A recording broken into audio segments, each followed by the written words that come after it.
आपने देखा होगा 75% है और आरपीएससी ने किस प्रकार का लेवल पूछा है। चाहे कोई भी सब्जेक्ट हो, उसका लेवल बड़ा शानदार है, मध्यम है और कठिन स्तर का भी है। ऐसे नहीं कि सारी चीज कठिन स्तर की है, कठिन भी है, मध्यम भी है, कुछ परसेंट सरल भी है और जो 40% का क्राइटेरिया है उसको पास करने का भी है। अब समस्या ये है कि कठिन स्तर कैसा है।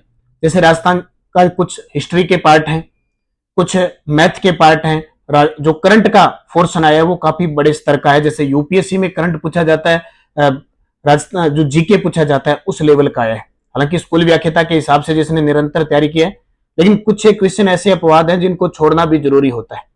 अब जैसे अपने नानक क्लासेज की इतनी क्लासें पुस्तक के बावजूद कुछ एक क्वेश्चन नहीं आ पाई। जैसे 7 से 8% सारे टोटल आए तो 4 या 5% ही मिले हैं, क्योंकि कुछ एक पर्सन ऐसे थे जिनको करना नामुमकिन था, उनको छोड़ना पड़ता है कि कथन सही है कि नहीं है। कुछ एक पर्सन जिनका कोई महत्व नहीं होता है।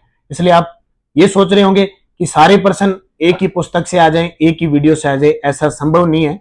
75% है, ओवरऑल में हमें 60 से 70% पेपर करना होता है। हर एक चीज अपवाद के रूप में होती है, उन क्वेश्चनों को छोड़ना होता है।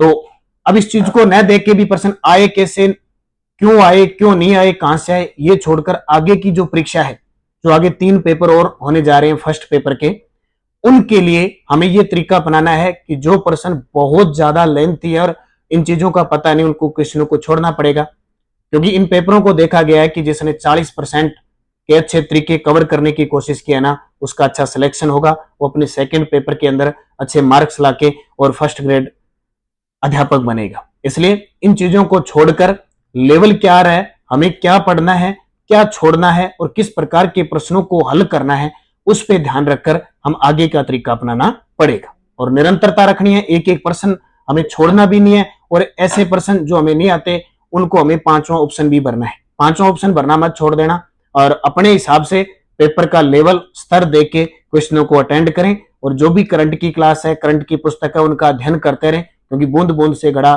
भरता है। कुछ प्रश्न छोड़ने वाले होते हैं, कुछ प्रश्न करने वाले हैं। तो इस तरह अगले जितनी भी पारियों में जिस भी विद्यार्थी का पेपर है, इसका खास करके ध्यान रखें। धन्यवाद।